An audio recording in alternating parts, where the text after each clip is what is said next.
This story begins with a simple but powerful question. How can a strip of land barely 41 kilometers long become the center of one of the most relentless conflicts on Earth? Gaza is small in size, but enormous in consequence. For decades, it has been a place where history, politics, identity, and pain collide in a way the world cannot look away from.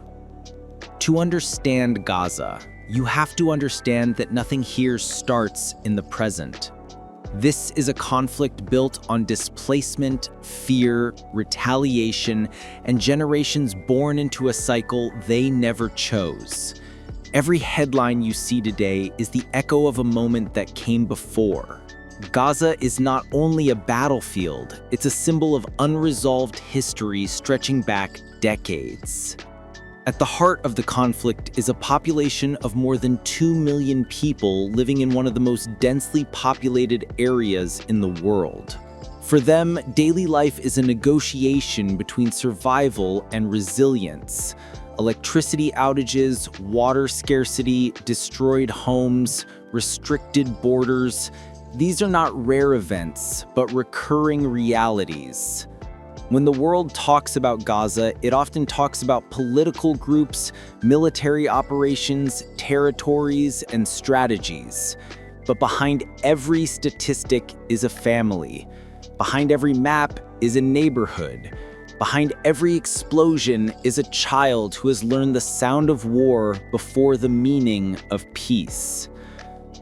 The modern phase of this conflict intensified in 2007 when Gaza came under the control of Hamas. Since then, tensions between Israel and Gaza have repeatedly escalated into violent confrontations.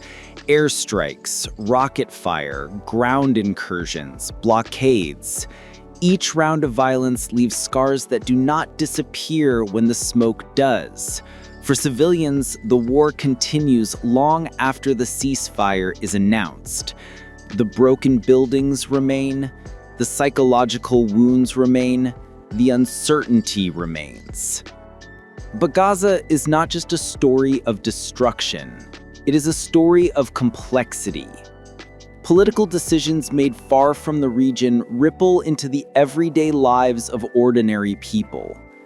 International negotiations, failed peace talks, shifting alliances. Gaza stands at the crossroads of global interests and regional struggles. And in the middle of these powerful forces stand civilians who cannot simply walk away.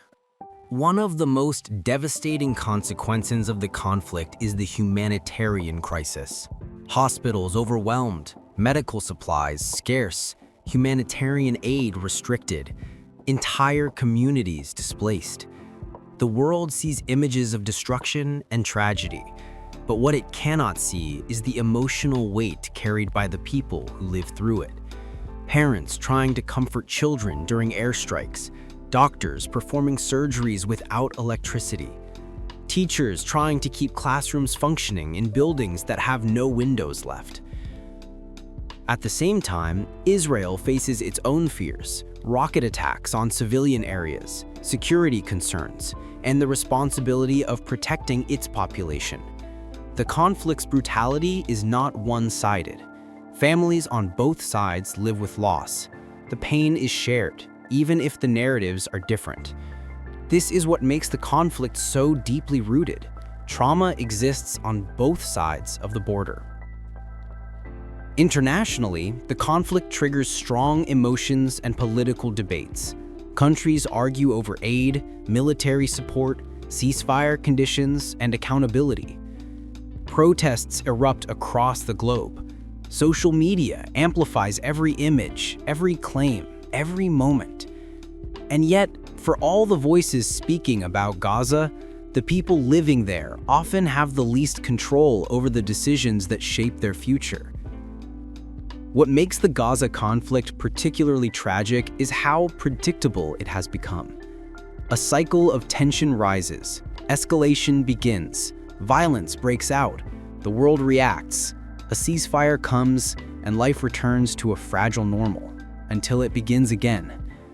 A generation grows up in the midst of this cycle, carrying memories of trauma as part of their identity. But there is something else, something less talked about: resilience. The people of Gaza, despite unimaginable hardship, continue to rebuild their homes, educate their children, open shops, create art, and express hope. Hope becomes an act of resistance. Survival becomes a form of courage. Even in the darkest moments, stories emerge of neighbors helping neighbors, families sharing what little they have, and communities finding ways to keep living when everything around them tries to stop them. The world often sees Gaza through images of conflict, but behind those images is a society that refuses to disappear. A society that continues to believe that one day life might be different. A society that has learned to endure what should be unendurable. The question now is not just how this war began, but how it can end. Lasting peace requires more than a ceasefire. It requires confronting the roots of the conflict: displacement, identity, territory, fear, and injustice. It requires political courage on all sides, international responsibility, and a recognition that no amount of military force can resolve a conflict born from history and sustained by despair. Gaza is more than a place on a map. It is a reminder of how fragile peace can be and how devastating the absence of it is. It is a reminder that every conflict, no matter how complex, has human beings at its center. And it is a reminder that the world cannot afford to turn away. Because what happens in Gaza does not stay in Gaza. It challenges our ideas of justice, humanity, and responsibility. Understanding the Gaza conflict is not about choosing sides. It is about recognizing that suffering exists everywhere, and that the cost of this war is paid by people who never had the power to start it. If the world wants peace, it must listen, not only to governments and armies, but to the voices of those who have lived through the conflict and still dream of something better. In the end, this is not just a story about war. It is a story about people, and their story deserves to be told.